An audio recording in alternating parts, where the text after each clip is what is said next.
guys, and welcome back to my channel. So today I'm filming a juicy little Q&A.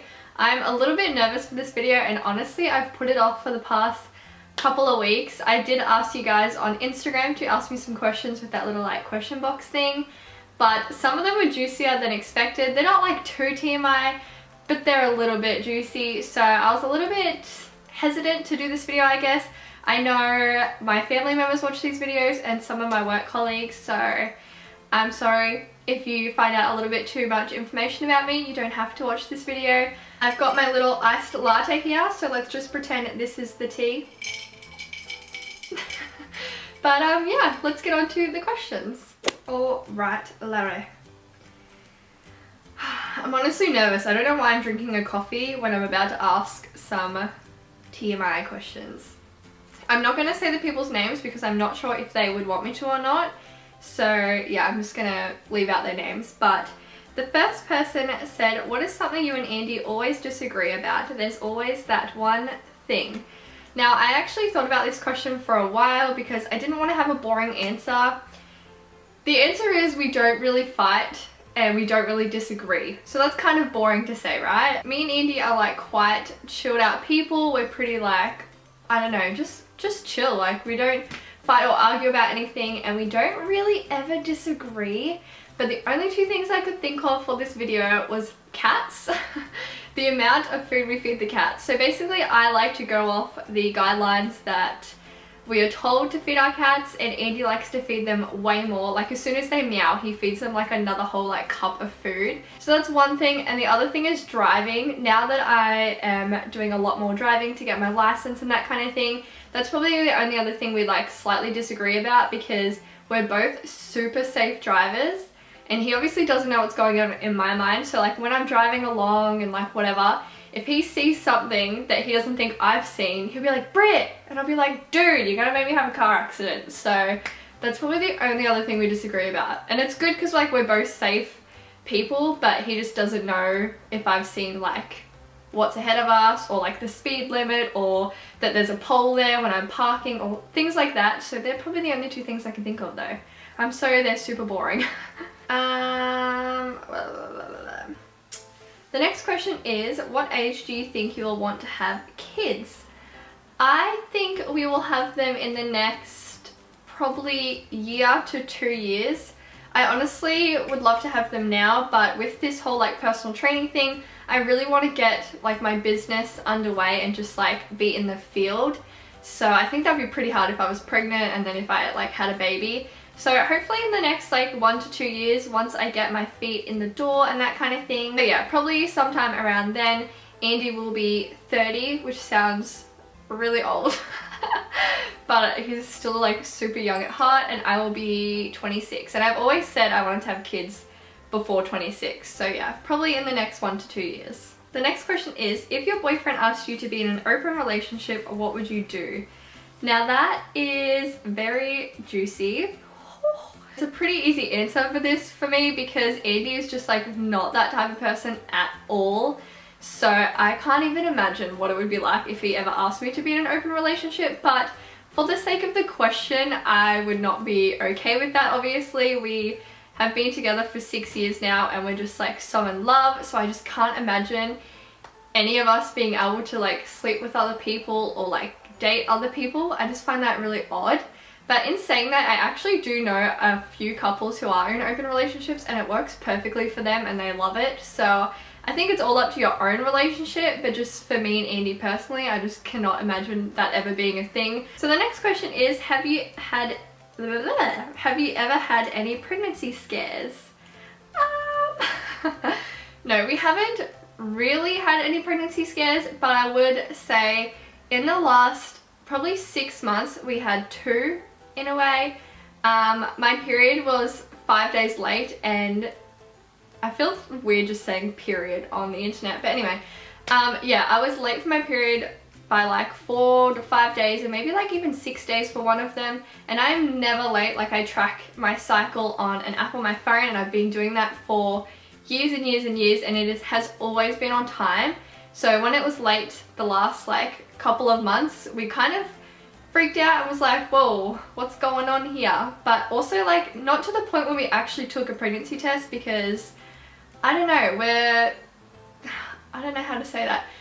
We're not trying for a baby, but at the same time we're not afraid of the idea of it. So we weren't like super scared or anything like that. I was just like, yeah, what will be will be. And to be honest, I did already have cramping, so I kind of just thought like, okay, maybe I was just really stressed this month or something. Like it did feel like I was about to get my period, so I wasn't like overly like scared. Like I didn't have any pregnancy symptoms.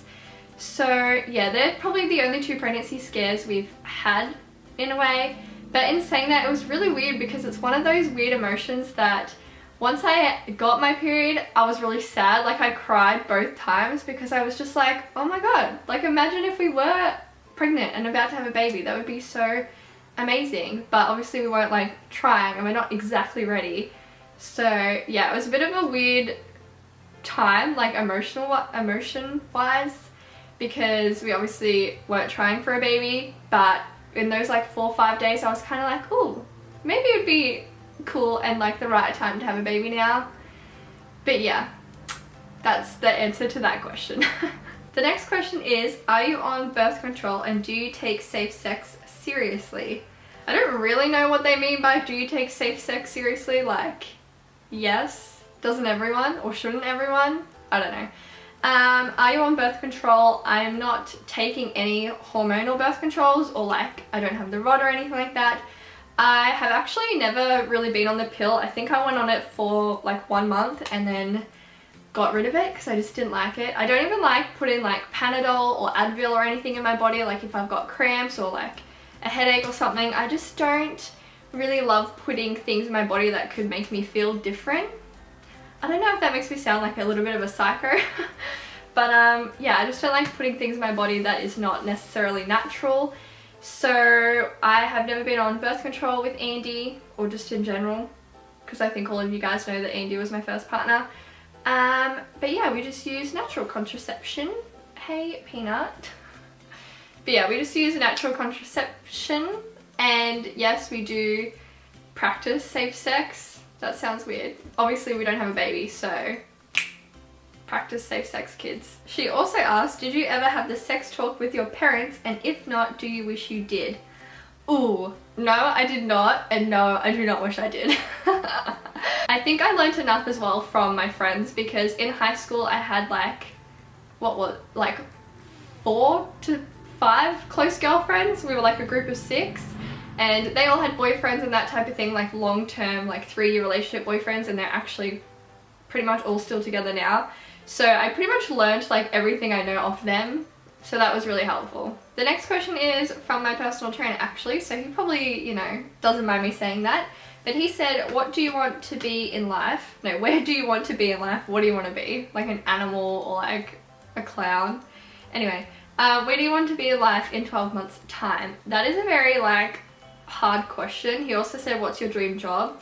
So I guess they kind of tie in together. My dream job now is to be a personal trainer and to help people live their best life and just, yeah, educate people, help inspire people, motivate people, and just, yeah, build up their confidence and just get them feeling really good inside and just like healthy and that type of thing. So that is my dream career or dream job. And where do you want to be in 12 months time?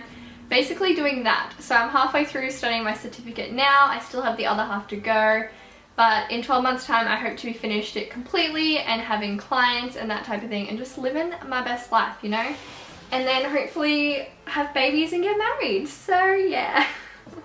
The next question is, how do you keep motivated? I try so hard to work out and eat healthy, but I get so lazy. Well, this one is really hard to answer. In my personal opinion, I think it has to come from within. Like when I started my whole weight loss journey, I literally was so motivated. Like I wanted to smash some goals. And as soon as you start losing weight, or if you don't want to lose fat, then say your, what's it called? Your goal is to gain muscle or something. As soon as you start seeing your goals happening, then it motivates you as well. Or even just from like eating healthy. Eating healthy makes me feel so good inside and just makes me so much more energized and happy, and it helps my mental health as well. So there's a massive blowfly. So yeah, that's pretty much what motivates me. It's not to like look a certain way or anything like that. It honestly comes from within. Like, it just makes me feel so good. It makes me feel strong. It makes me feel happy. And that is literally what motivates me and keeps me going. So yeah, you're just gonna find your spark, and as soon as you start like hitting your goals, you usually will feel a lot more motivated. Someone asked, this is such an interesting question. She said, would you say you are easily manipulated in a good way or even in a bad way? That is like the coolest question ever, and I don't even know how to answer it.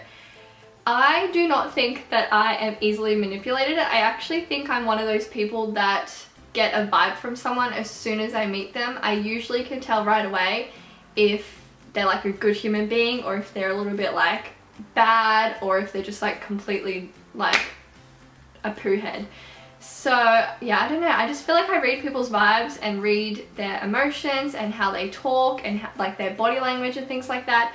So I wouldn't say I'm easily manipulated, because I never put myself in a situation with someone who could have that potential, if that makes sense. Like, the only time I could ever think about me being manipulated is probably just in like your job, because I feel like in everyone's career you may have a time in your life where there's like a bad boss or a bad employee or something, and you kind of have to like deal with what they've got to say. I don't know if that makes sense. About, or like your wage, for instance. Obviously you don't get to choose your wage, but your boss could like seriously underpay you. That's kind of manipulation. But yeah, I wouldn't say I'm easily manipulated, because I feel like I'm pretty headstrong and can judge a person as soon as I meet them. Well, not judge a person, that's a bad word. Get a vibe of a person as soon as I meet them. And I think the last one is, how did you save up to buy your first home, and any budget tips? And I've been saying for a while that I wanted to make a whole video about this, so I may actually film it straight after this one, maybe. But yeah, I do really actually need to make a full video on that, because there's just so many things to say that I can't like fit into this. So stay tuned for that. I'll try and film it after this one, and then I'll upload it after this one. So stay tuned for that one. If you guys enjoyed this video, please give it a thumbs up for me. If you have any comments for future Q&As, questions I should say, then let me know down below, or give me a follow on Instagram, which I will leave right here, because that's where I always ask for questions. And yeah, I think that's about it. So if you guys are new to my channel, also don't forget to please hit subscribe down below, and I'll see you guys in the next one. Bye!